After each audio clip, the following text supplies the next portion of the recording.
क्या आप एंग्जाइटी से परेशान हैं और इसे ठीक करने के तरीके खोज रहे हैं, लेकिन आपको समझ नहीं आ रहा है कि कौन कौन से एंग्जाइटी के ट्रीटमेंट ऑप्शंस होते हैं? आज हम एंग्जाइटी को ठीक करने की लिस्ट के बारे में जानेंगे, जिसमें हम एक्सप्लोर करेंगे छोटे से छोटे ट्रीटमेंट ऑप्शन और बड़े से बड़े प्रोफेशनल ट्रीटमेंट को, जिससे आपको एक वाइड रेंज ऑफ ऑप्शंस मिलेगा, यानी एक सॉल्यूशन मिलेगा जिसे आप अपनी लाइफ में इम्प्लीमेंट करके अपनी लाइफ को बेहतर बना सकते हैं। कमेंट में हमें ज़रूर बताएं कि आप कौन कौन से ट्रीटमेंट ऑप्शंस को फॉलो करेंगे अपनी एंग्जाइटी ट्रीटमेंट की जर्नी में। नंबर 1, CBT, जिसे हम कॉग्निटिव बिहेवियर थेरेपी कहते हैं। यह एक स्ट्रक्चर्ड गोल ओरिएंटेड टाइप की टॉक थेरेपी या साइकोथेरेपी है। यह एंग्जाइटी का सबसे कॉमन ट्रीटमेंट ऑप्शन है, जिसमें आपके नेगेटिव थॉट्स और बिहेवियर्स को आइडेंटिफाई करने और उन्हें चेंज करने में मदद करता है। थेरेपिस्ट आपको प्रैक्टिकल टिप्स और एंग्जाइटी को कम करने के तरीके सिखाता है। जब जब एंग्जाइटी ट्रिगर या ज़्यादा हो जाता है, तब यह प्रैक्टिकल टिप्स और तरीके काम आते हैं, जिससे आप तुरंत रिलैक्स हो जाते हैं। यह थेरेपी एंग्जाइटी डिसऑर्डर्स के लिए बहुत इफेक्टिव मानी जाती है। नंबर 2, लिमिटिंग कैफीन इनटेक, मतलब जैसे कॉफ़ी, टी और एनर्जी ड्रिंक्स को अपनी डेली लाइफ में कम इनटेक करना। एक्सेस कैफीन एंग्जाइटी और जिटरीनेस को बढ़ा सकता है। जब आप मॉडरेट या बिल्कुल कम कैफीन लेते हैं, तो आपका दिमाग ज़्यादा शांत और रिलैक्स्ड रहता है। इससे आपकी एंग्जाइटी के सिम्टम्स भी कम होते हैं। Number 3, limiting screen time, specially bed time से पहले स्क्रीन टाइम को रिड्यूस करना बेटर स्लीप और एंग्जाइटी को रिड्यूस करने के लिए ज़रूरी है। बहुत ज़्यादा स्क्रीन की रोशनी, खासकर ब्लू लाइट, नींद को डिसरप्ट करती है और स्ट्रेस को बढ़ा सकती है। Number 4, aroma therapy. यह एक टाइप का मसाज है जिसमें एसेंशियल ऑयल्स जैसे लेवेंडर, जैस्मिन और कैमोमाइल का यूज़ होता है, जो रिलैक्सेशन और स्ट्रेस रिलीफ में हेल्प करती है। इन ऑयल्स का फ्रेग्रेंस ब्रेन के रिलैक्सेशन सेंटर्स को एक्टिवेट करता है और एंग्जाइटी सिम्टम्स को रिड्यूस करता है। यह थेरेपी मूड को इम्प्रूव करने में भी इफेक्टिव मानी जाती है। Number 5, interpersonal therapy. इसमें साइकोलॉजिस्ट या थेरेपिस्ट आपके रिलेशनशिप्स और सोशल फंक्शनिंग को इम्प्रूव करने पर फोकस करती है, क्योंकि आपका करंट मूड आपके रिलेशनशिप से जुड़ा होता है, जो एंग्जाइटी के लिए एक मेजर ट्रिगर हो सकता है। इस थेरेपी के दौरान आप अपने सोशल इंटरैक्शंस और कम्युनिकेशन स्किल्स को बेटर करते हैं, और इसका मकसद आपको हेल्थी रिलेशनशिप्स बनाने में मदद करना होता है, जिससे आप अपनी लाइफ में स्ट्रेस फ्री रहें, जिससे ऑटोमेटिकली एंग्जाइटी रिड्यूस हो जाती है। मुझे उम्मीद है कि आपको हमारी एनिमेटेड ब्रेकडाउन स्टाइल पसंद आई होगी। अगर आपके पास कोई सुझाव है तो आप हमें खुलकर बता सकते हैं कमेंट बॉक्स पर, जिससे वीडियो की क्वालिटी और इम्प्रूव हो सके। चलिए ट्रीटमेंट को कंटिन्यू करते हैं।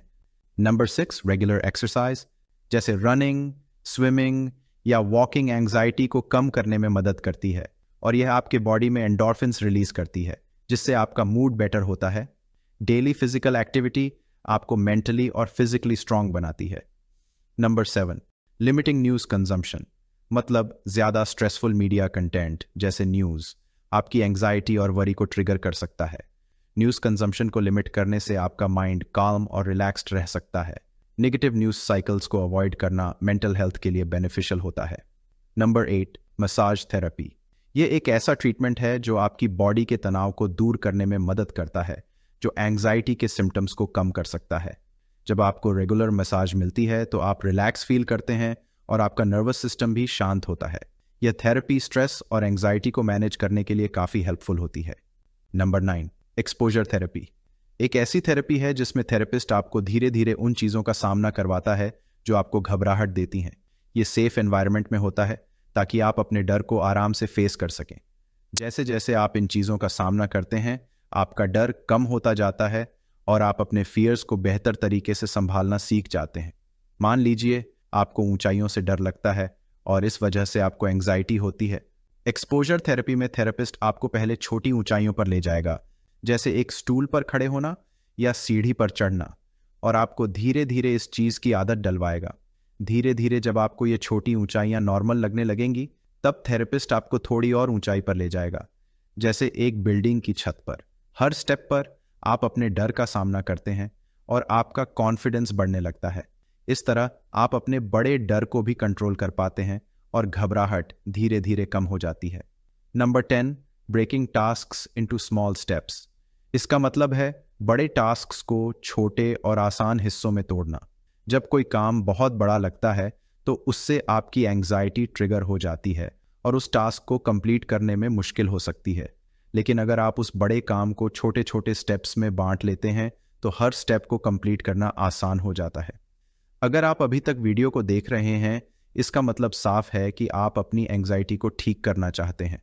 मेरी सलाह है कि आप पूरा वीडियो देखें, इसके बाद आपको लगेगा कि आप एंग्जाइटी को आराम से ठीक कर सकते हैं। Number 11, meditation. यह एक ऐसी माइंडफुलनेस प्रैक्टिस है जिसमें आप अपने मन को शांत करने और अपने थॉट्स को कंट्रोल करने की कोशिश करते हैं। रोजाना मेडिटेशन करने से आपको ज़्यादा इमोशनल बैलेंस मिलता है और आपका मन ज़्यादा क्लियर रहता है, जिससे एंग्जाइटी कम होती है।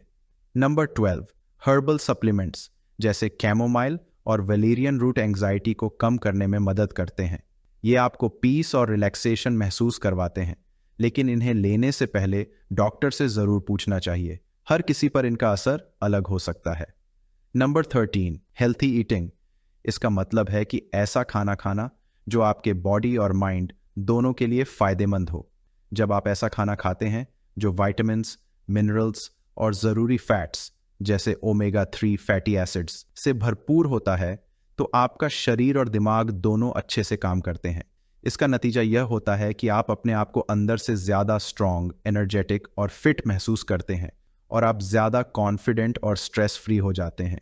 जैसे कि अगर आप हरा भरा खाना जैसे सब्जियां और फल खाते हैं तो आपको नेचुरल न्यूट्रिएंट्स मिलते हैं जो आपके दिमाग को शांत रखते हैं और एंग्जाइटी कम करते हैं।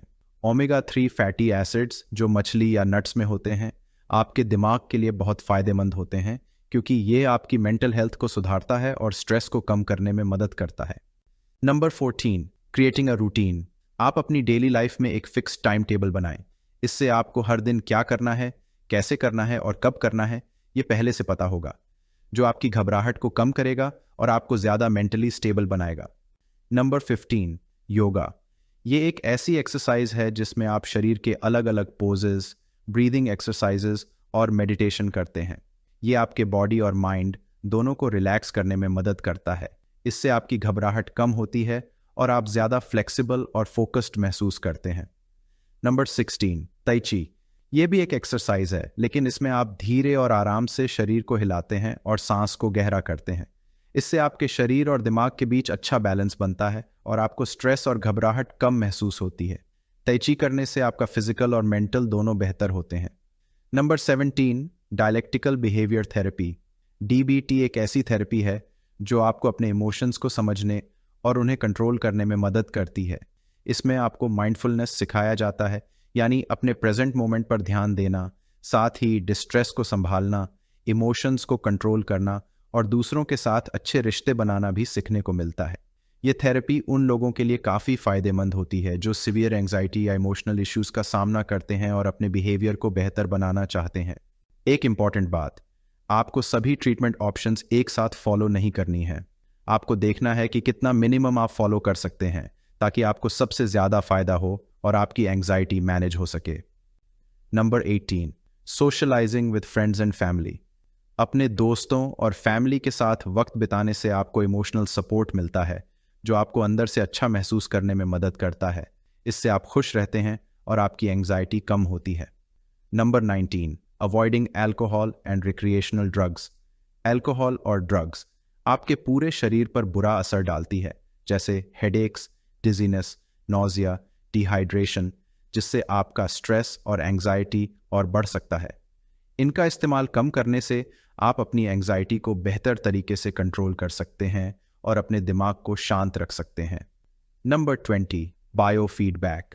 यह एक ऐसी टेक्निक है जिसमें आपके शरीर के सिग्नल्स जैसे दिल की धड़कन, मसल टेंशन और सांस लेने का तरीका मॉनिटर किया जाता है।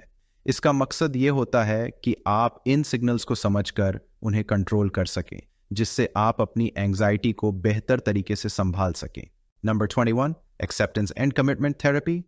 यह एक ऐसी थेरेपी है जो आपको सिखाती है कि जब भी आपके पास कोई नेगेटिव थॉट्स आएं तो उनसे लड़ने की कोशिश न करें, बल्कि उन्हें एक्सेप्ट करें और अपने लाइफ के इंपॉर्टेंट गोल्स पर कैसे ध्यान दें।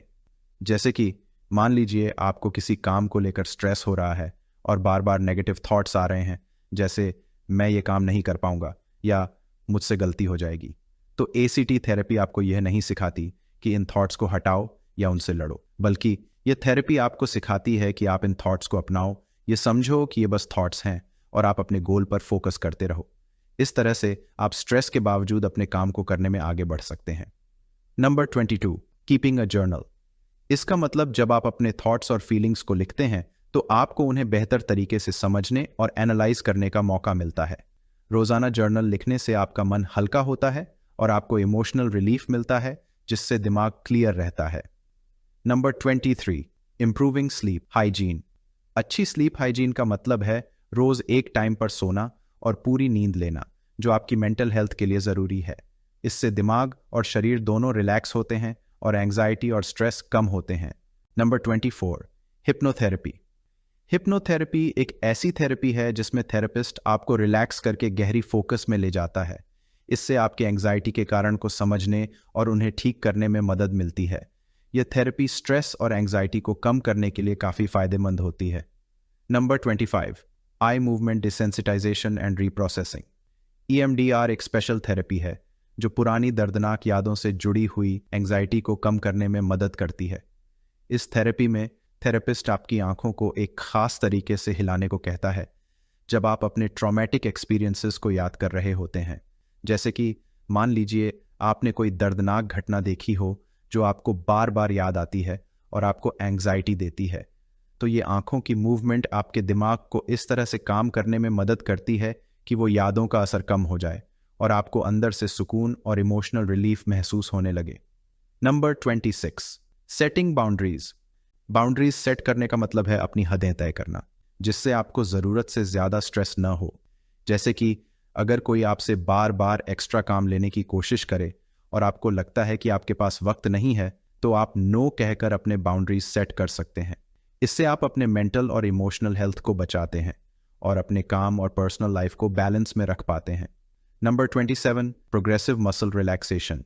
ये एक टेक्निक है जिसमें आप अपनी मसल्स को पहले टाइट करते हैं और फिर रिलैक्स करते हैं, जिससे शरीर का स्ट्रेस कम होता है। इससे आपका दिमाग और शरीर दोनों शांत और रिलैक्स्ड महसूस होता है और एंग्जाइटी कम होती है। Number 28, recce therapy. रेकी एक ऐसी थेरेपी है जिसमें प्रैक्टिशनर अपने हाथों के जरिए आपके शरीर में एनर्जी को बैलेंस करता है। इससे आपका शरीर और दिमाग दोनों रिलैक्स होते हैं। अगर आपको स्ट्रेस है तो प्रैक्टिशनर अपने हाथ आपके शरीर पर रखता है या उसके पास रखता है और आपको सुकून महसूस होता है। रेकी का मकसद आपको अंदर से शांति और हीलिंग देना है। Number 29, psychoanalytic therapy. ये एक ऐसी थेरेपी है जिसमें थेरेपिस्ट आपके अंदर के छुपाए हुए कॉन्फ्लिक्ट्स जो आपको एंग्जाइटी देते हैं उन्हें समझने की कोशिश करता है। जैसे कि अगर आपको बार बार एंग्जाइटी होती है और आप समझ नहीं पा रहे क्यों, तो साइकोएनालिटिक थेरेपी में थेरेपिस्ट आपके बचपन के एक्सपीरियंसेस या उन पुरानी यादों को एक्सप्लोर करेगा जो आपके माइंड में दबे हुए हैं। ये समझने की कोशिश की जाएगी कि क्या उन पुरानी यादों का आपकी आज की एंग्जाइटी से कोई कनेक्शन है। धीरे धीरे थेरेपिस्ट इन हिडन कॉन्फ्लिक्ट्स को अनकवर करने में मदद करता है, जिससे आप अपनी एंग्जाइटी को समझकर बेहतर तरीके से उससे डील कर सकते हैं। नंबर 30, वॉलंटियरिंग और हेल्पिंग अदर्स। वॉलंटियरिंग या दूसरों की मदद करने से आपको अपनी लाइफ में एक पर्पस महसूस होता है और आपका स्ट्रेस कम होता है। इससे आपको इमोशनल सुकून मिलता है और आप ज़्यादा पॉजिटिव और मेंटली स्ट्रांग महसूस करते हैं। 31, engaging in hobbies and recreational activities. Hobbies या फन एक्टिविटीज़ जैसे पेंटिंग, स्पोर्ट्स या म्यूजिक में इन्वॉल्व होने से आप अपना स्ट्रेस कम कर सकते हैं और मूड बेहतर होता है। ये एक्टिविटीज़ आपको रिलैक्स्ड और ज़्यादा पॉजिटिव महसूस करने में मदद करती हैं। 32, एक्यूपंक्चर। एक्यूपंक्चर एक टेक्निक है जिसमें शरीर के खास पॉइंट्स पर नीडल्स लगाई जाती हैं ताकि स्ट्रेस और एंग्जाइटी कम हो सके। ये टेक्निक बॉडी को नेचुरली हील करने और रिलैक्सेशन बढ़ाने में मदद करती है। 33, सपोर्टिव साइकोथेरेपी। सपोर्टिव साइकोथेरेपी एक ऐसी थेरेपी है जिसमें थेरेपिस्ट आपको इमोशनल सहारा देता है और आपके स्ट्रेस को संभालने में मदद करता है। इस थेरेपी में थेरेपिस्ट आपको पॉजिटिव चीज़ें बताता है और आपका हौसला बढ़ाता है ताकि आप अपनी मेंटल हेल्थ को मजबूत बना सकें। इसका फोकस आपकी जो भी करंट प्रॉब्लम्स हैं उन्हें समझने और सॉल्व करने पर होता है। 34, स्पेंडिंग टाइम आउटडोर्स जैसे गार्डन्स या पार्क्स में समय बिताने से स्ट्रेस और घबराहट कम होती है। खुली हवा और नेचर के बीच रहने से दिमाग शांत होता है और मूड अच्छा होता है, और वॉकिंग या हाइकिंग से आप ज़्यादा रिलैक्स्ड और क्लियर महसूस करते हैं। 35. Deep breathing exercises. Deep breathing exercises एक आसान तरीका है जिसमें आप धीरे धीरे गहरी सांस लेते हैं, जो आपके दिमाग को शांत और स्ट्रेस को कम करता है। ये सिंपल टेक्निक आपको रिलैक्स्ड महसूस करने में मदद करती है। इसमें स्लो डीप ब्रेथ्स लिए जाते हैं जो एंग्जाइटी को कम करते हैं। 36. आयुर्वेदिक ट्रीटमेंट्स। आयुर्वेदिक ट्रीटमेंट्स एक पुरानी और नेचुरल तरीका है जिसमें जड़ी बूटियां, सही डाइट और हेल्थी लाइफस्टाइल का यूज़ किया जाता है। इसमें शरीर और दिमाग के बीच बैलेंस बनाए रखने पर जोर दिया जाता है ताकि आप अंदर से अच्छा और सुकून महसूस कर सकें। आयुर्वेदा का फोकस सिर्फ बीमारी दूर करने पर नहीं होता, बल्कि आपकी ओवरऑल हेल्थ और वेलनेस पर होता है, जिससे आपकी एंग्जाइटी और स्ट्रेस को भी कम किया जा सकता है। 37. Art therapy. आर्ट थेरेपी एक ऐसी थेरेपी है जिसमें आप अपने इमोशंस को आर्ट के जरिए बाहर निकालते हैं। जैसे कि मान लीजिए आपको अपना मूड उदास लग रहा है, तो आप एक ऐसी पेंटिंग बना सकते हैं जो आपके इमोशंस को दिखाए। इस प्रोसेस से आप अपने अंदर के स्ट्रेस और एंग्जाइटी को क्रिएटिविटी से निकाल सकते हैं। ये थेरेपी आपको अपने इमोशंस को बेहतर समझने और अपने दिमाग को शांत करने में मदद करती है। 38. Gratitude practice. इसका मतलब है कि अपनी ज़िंदगी की अच्छी चीज़ों पर ध्यान देना और उनके लिए शुक्रिया अदा करना। इससे आपका स्ट्रेस और नेगेटिव सोच कम होती है और आपको ज़्यादा खुशी और सुकून मिलता है। रोज़ ग्रैटिट्यूड प्रैक्टिस करने से आप अपनी ज़िंदगी में ज़्यादा सेटिस्फाइड और पॉजिटिव महसूस करते हैं। 39. Chiropractic adjustments. कायरोप्रैक्टिक एडजस्टमेंट्स एक ऐसी टेक्निक है जिसमें बॉडी के अलाइनमेंट, खासकर स्पाइन, को ठीक किया जाता है। इससे मसल्स का टेंशन और स्ट्रेस कम होता है और आप ज़्यादा रिलैक्स्ड महसूस करते हैं। ये ट्रीटमेंट आपके नर्वस सिस्टम को बेहतर बनाता है और एंग्जाइटी के फिजिकल सिम्टम्स को कम करने में मदद कर सकता है। 40. Mindfulness based cognitive therapy. MBCT एक ऐसी थेरेपी है जिसमें माइंडफुलनेस और कॉग्निटिव बिहेवियरल थेरेपी CBT को मिलाकर सिखाया जाता है कि कैसे आप अपने नेगेटिव थॉट्स को समझकर उन्हें हैंडल कर सकते हैं। इस थेरेपी का फोकस यह होता है कि आप अपने विचारों और फीलिंग्स को बिना जज किए एक्सेप्ट करें और उन्हें अपनी लाइफ पर गलत तरीके से असर न डालने दें। MBCT उन लोगों के लिए खास तौर पर हेल्पफुल होती है जो बार बार एंग्जाइटी और डिप्रेशन का सामना करते हैं।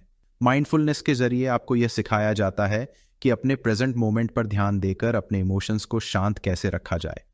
आज हमने देखा एंग्जाइटी यानी चिंता या घबराहट के ट्रीटमेंट ऑप्शंस को, जिसमें हमने सभी तरह के इलाज को कवर किया है जिससे आप ठीक हो सकते हैं। मेरा मकसद सिर्फ आपको बीमारी के बारे में बताना नहीं है। मैं कोशिश करता हूं कि कैसे आप आसानी से एंग्जाइटी, डिप्रेशन या और भी मेंटल इलनेस जैसी बीमारियों को आराम से ठीक कर सकें। एक बात और बताना चाहता हूं कि आप अकेले नहीं हैं जो इस बीमारी से परेशान हैं। एंग्जाइटी पूरे वर्ल्ड के लोगों को होती है। हाँ, ये अलग बात है कि किसी को कम होती है और किसी को ज़्यादा। आप इस चीज़ का पता भी लगा सकते हैं इस वीडियो को देखकर, जिसमें हमने एंग्जाइटी के 45 सिम्टम्स बताए हैं। आप चाहें तो खुद से रियलाइज़ कर सकते हैं कि आपको ज़्यादा एंग्जाइटी है या कम। मैं आपका शुक्रिया अदा करना चाहता हूं कि आपने पूरा वीडियो देखा, जिससे YouTube और लोगों तक इस वीडियो को शेयर करेगा। अगर वीडियो आपको अच्छा लगा हो तो वीडियो को लाइक और चैनल को सब्सक्राइब जल्दी कर लीजिए। अभी बहुत सारे इंपॉर्टेंट वीडियोज़ आने वाले हैं। Thank you.